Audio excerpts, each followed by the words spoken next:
سعاد حسني. انا انتحرت ولا اتقتلت؟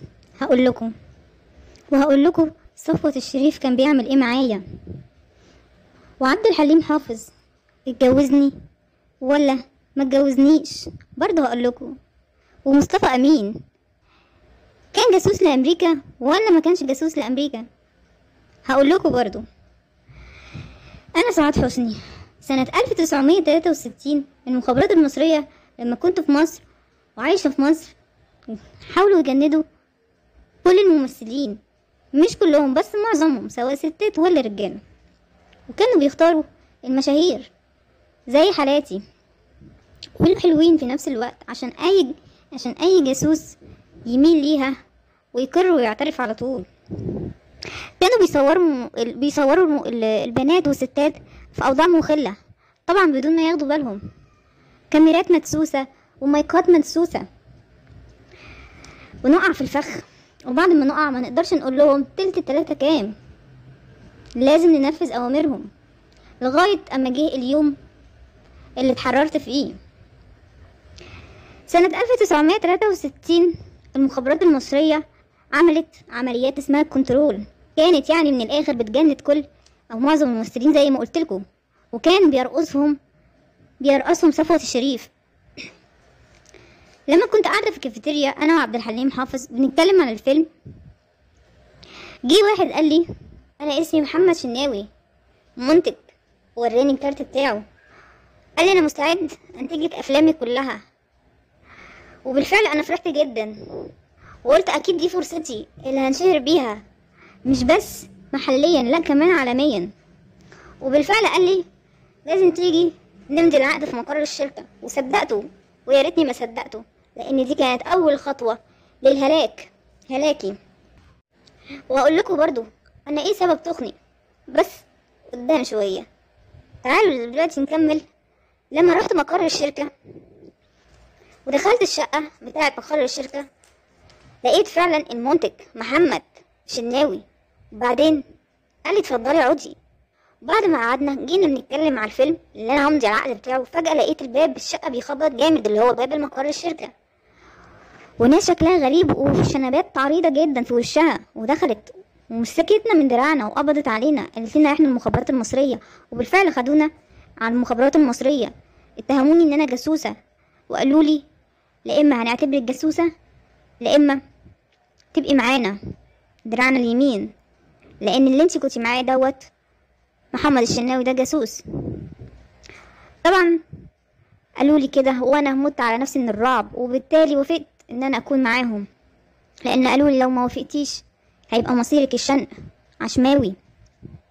ووافقت وكنت متضايقة جدا، كانوا بيدوني مهام ما لا استطيع ان افعلها.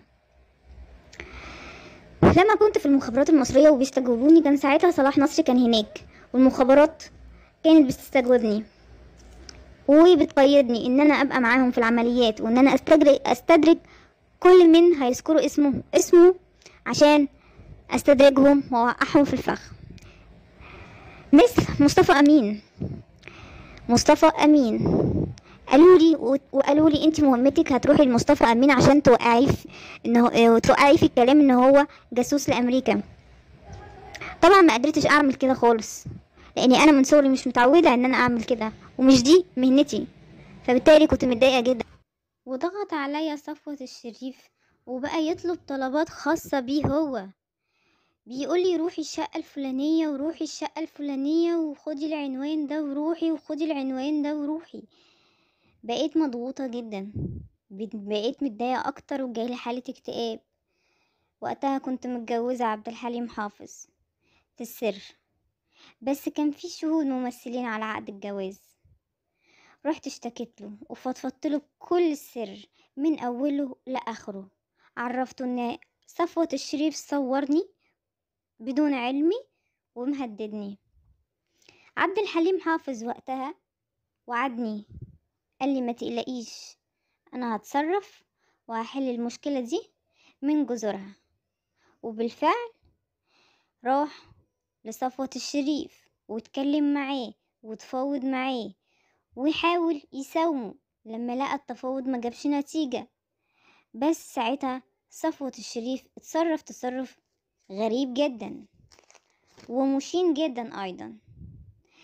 قاله ان انا واحدة مش كويسة، ووراله فيديوهات وقعد يتكلم من ورا ظهري. وبالتالي عبد الحليم اتأثر جدا، وكان بيحصل ما بيننا خلافات كتيرة وقتها، لدرجة ان انا وعبد الحليم اتطلقنا بعد مرور 6 سنوات من جوازنا. وساعتها عبد الحليم لما طلقني للأسف ما حافظت على سري، وراح حكى سري لحكيم عامر. لحكيم عامر. ساعتها استبعدوني خالص من عمليات الكنترول بتاعة صفوت الشريف. يوم 16/7/1997 اليوم ده قررت اني اسافر واهاجر، اسيب مصر تماما واروح لندن عشان اتعالج. كان عندي مشاكل في العمود الفقري، وكان عندي مشاكل في العصب السابع.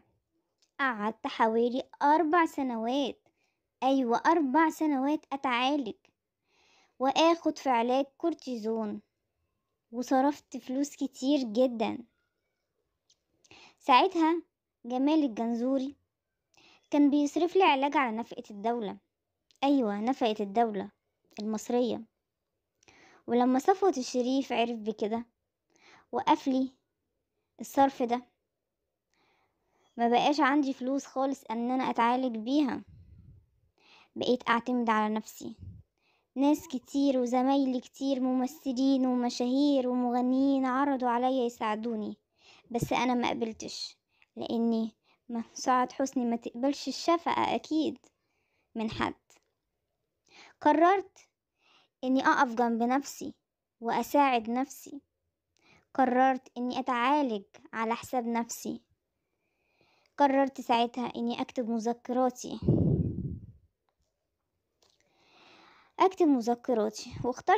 واخترت الصحفي المناسب. صحفي طبعا موجود معانا هنا في لندن، اسمه عبد اللطيف المنياوي. كلمته وجالي البيت، وبعد ما جالي البيت اتفقنا ان احنا نسجل شرايط. بعدها لما صفوت الشريف عرف بكده اتجنن جدا، وبعتلي ناس وراحوا لندن عشان يسألوا عني، وسألوا عني نادية يسري. وبعدين طلعولي البيت واقتحموا عليا الشقة في برج ستيور في لندن. وطبعا نادية يسري كانت ساعتها ووقتها وشغالة في بار، وومن بار. راحوا سألوها فين بيت سعاد حسني، وهي اللي دلتهم. بعدين طلعولي الشقة، ضربوني ضرب مبرح جدا شديد على راسي وعلى دماغي، بس انا كنت مصممة اني مدهمش الشرايط، لدرجة ان اختي نجاة وهي في المستشفى بيغسلوني لقوا دماغي كلها متجرحة ومفتوحة، وده اللي ادى الى قتلي. بعد كده فتحوا سلك البلكونة وحدفوني منه. بذمتكم انا بعد المصاريف دي كلها اللي صرفتها على نفسي، وبعد ما خسيت من الكورتيزون اللي كنت باخده، هنتحر؟ اكيد لا.